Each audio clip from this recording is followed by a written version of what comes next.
बिस्मिल्लाहिर्रहमानिर्रहीम। अस्सलाम वालेकुम डियर स्टूडेंट्स, मैं हूं आपका बायोलॉजी इंस्ट्रक्टर उबैदुर रहमान बेग। बच्चों, हम सेकंड चैप्टर के इख्तिताम पर हैं। आज इस वीडियो में हमने जो एसएलओ कवर करना है वो है डिस्कस सेंट्रल डॉग्मा। ठीक है, न्यू एसएलओ है, इंपॉर्टेंट है, लेकिन बहुत ही सिंप्लीफाइड है। इसी एसएलओ को आप देखोगे, आप डिटेल पढ़ोगे आगे चैप्टर 14 में, जहां क्रोमोसोम्स और डीएनए है, केंटअप की बुक से। हमने जो नॉलेज एक्सट्रैक्ट किया है इससे वो है सेंट्रल डॉग्मा, जो कि कीवर्ड है। पर सेंट्रल डॉग्मा जरा पहले हम इसको अंडरस्टैंड करते हैं। एक बात हम बहुत छोटी क्लासेस से पढ़ते आते हैं कि सेल जो है इसके अंदर न्यूक्लियस होता है और न्यूक्लियस सेल की तमाम एक्टिविटीज को कंट्रोल करता है। सेल क्या करेगा, क्या स्ट्रक्चर बनाएगा, किस रिएक्शन को रोकेगा, किसको स्पीड अप करेगा, कब क्या काम करना है, क्या बनाना है, ये तमाम काम न्यूक्लियस कंट्रोल करते हैं। फिर ग्रेड हमारे इंप्रूव हुए, हम बड़े ग्रेड में आए, स्पेशली 9th में, तो हमने देखा कि असल में डीएनए भी जो है ना, न्यूक्लियस जो है इसके अंदर डीएनए है जो असल में ये सारे काम कर रहे हैं। और डीएनए कैसे करता है, केंटअप की बुक में हम ग्रेड 9 में बच्चों को यह बताते हैं कि असल में डीएनए के पास है जेनेटिक इंफॉर्मेशन। जेनेटिक इंफॉर्मेशन वो चीज है जिसकी मदद से डीएनए सेल की तमाम एक्टिविटीज को कंट्रोल करते हैं। अब ये जेनेटिक क्या है और इंफॉर्मेशन क्या है, पहले तो हमने इसको अंडरस्टैंड करना है। इंफॉर्मेशन असल में डीएनए के पास सेल को चलाने की है, सेल को कंट्रोल करने की है। डीएनए जो है वो उसका हेड है, सेंट्रल पॉइंट है, जो इंस्ट्रक्शन देगा सेल को कि कब क्या काम करना है, क्या स्ट्रक्चर बनाना है, उसकी इंफॉर्मेशन आ गई डीएनए के पास। जेनेटिक क्यों है? जेनेटिक इसलिए है क्योंकि असल में डीएनए वो सब्सटेंस है जो रिप्रोडक्शन के दौरान एक जनरेशन से दूसरी जनरेशन को ट्रांसफर होता है। तो जब डीएनए ट्रांसफर हो रहा है तो ये क्या कर रहा है, अपने साथ इंफॉर्मेशन लेकर जाता है। यही वो इंफॉर्मेशन होती है जो सिंगल सेल जाइगोट से एक कंप्लीट इंडिविजुअल बना देती है। और चूंकि ये ट्रांसफर हो रही होती है तो ये जेनेटिक हो जाती है, इसलिए हम इसको जेनेटिक इंफॉर्मेशन का नाम देते हैं। अब ये जो जेनेटिक इंफॉर्मेशन है ये सेल को कंट्रोल कैसे करती है? असल बात तो ये है कि डीएनए के पास ऐसी क्या चीज है जो उसे इस काबिल बनाती है। होता बताइए, बड़ा सिंपल सा तरीका है।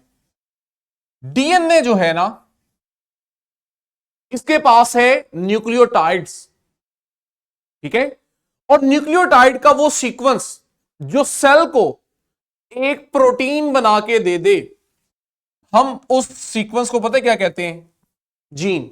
ये मैंने आपको बड़ी सिंप्लीफाइड डेफिनेशन बताई है, जरूरी नहीं है कि हर जीन प्रोटीन ही बना रही हो, लेकिन हम अपनी अंडरस्टैंडिंग को सिंप्लीफाई ही रखते हैं। अब डीएनए बोलो, जीन बोलो, बात एक ही है कि न्यूक्लियोटाइड्स हैं जो सेल को प्रोटीन बना के दे रहे हैं। होता क्या है, ये जो प्रोटीन है ये डायरेक्ट नहीं बनती। पहले हम देखते हैं कि आपके पास डीएनए से आरएनए बनता है। अभी लास्ट टॉपिक में तो पढ़ के आए हैं कि 3 तरह के आरएनए बनते हैं, तीनों ही डीएनए से बनते हैं, लेकिन उनमें से एक आरएनए होता है जिसके पास असल में वो इंफॉर्मेशन ट्रांसफर की जाती है डीएनए से, और वो क्या था? Messenger RNA. बाकी के 2 हेल्प आउट करते हैं ताकि मिलके इन तीनों आरएनए की मदद से डीएनए वाली इंफॉर्मेशन को यूज करते हुए सेल क्या करे? प्रोटीन बना ले। सही है। अब डीएनए की इंफॉर्मेशन मेजरली यही है कि उसने सेल को प्रोटीन बना के देनी है, सिंप्लीफाइड रहते हुए अपने लेवल पर। ये प्रोटीन आगे ऐसा क्या कर रही है कि आपको मजबूर होना पड़ता है ये कहने के लिए कि डीएनए ही सेल को कंट्रोल कर रहे हैं, बजाहिर प्रोटीन बना के दे रहे हैं। अब ये जो प्रोटीन है ना, ये बनने वाली प्रोटीन सेल के 2 मेजर काम कर सकती है। ये 2 मेजर काम इतने इंपॉर्टेंट है कि अगर प्रोटीन ये काम ना करे, सेल का वजूद नहीं है। अगर वजूद है तो वो बरकरार नहीं रख पाएगा, उसकी डेथ हो जाएगी। या तो आप देखोगे कि ये बनने वाली प्रोटीन जो है ना, ये सेल में कोई नया स्ट्रक्चर बन रहा होगा, उसका हिस्सा बन जाएगी, यानी कि स्ट्रक्चर बनाने में अपना रोल प्ले करेगी। तो आप बोलोगे इस प्रोटीन का स्ट्रक्चरल रोल है।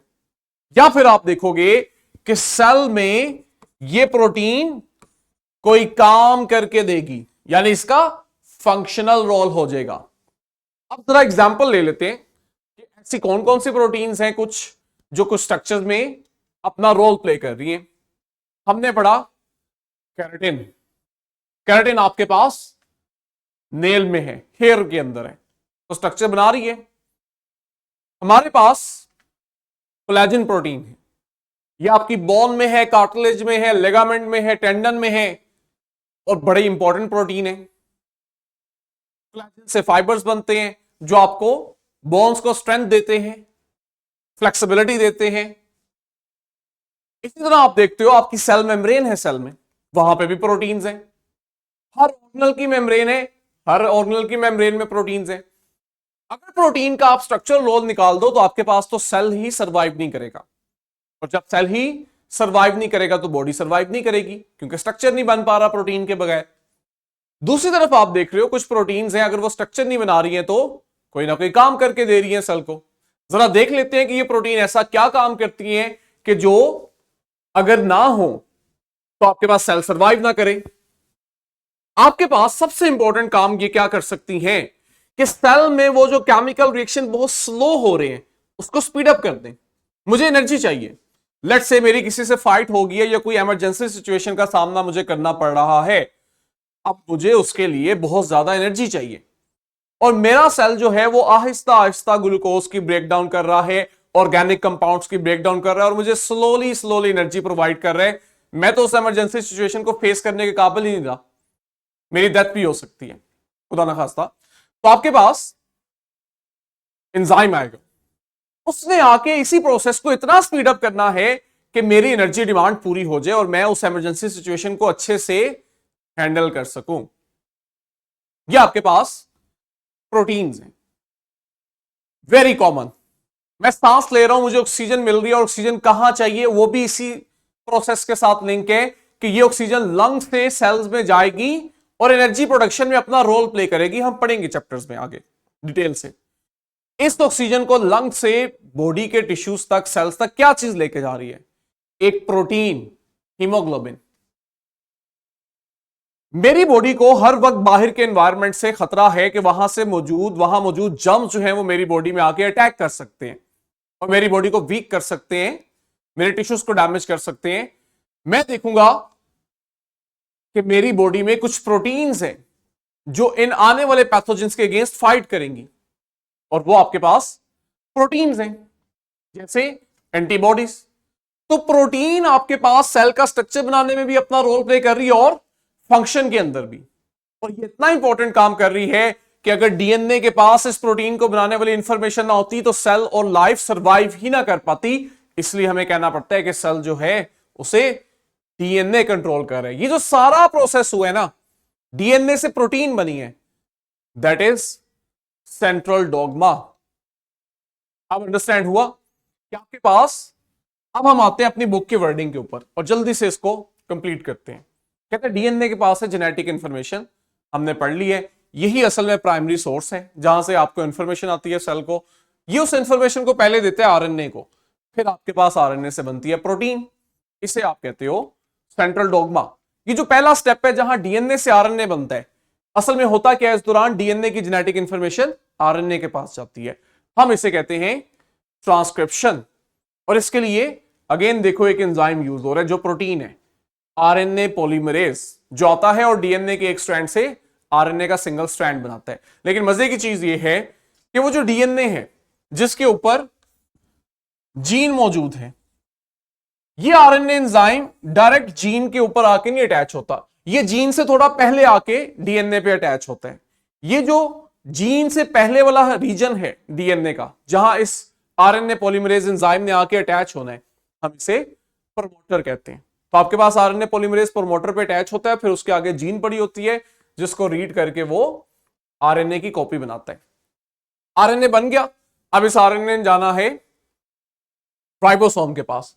अब जब आरएनए बन रहा होता है ना, तो आप देखते हो आपके पास जीन के ऊपर कुछ सिग्नल्स होते हैं जिन्हें आप स्टॉप सिग्नल कहते हो।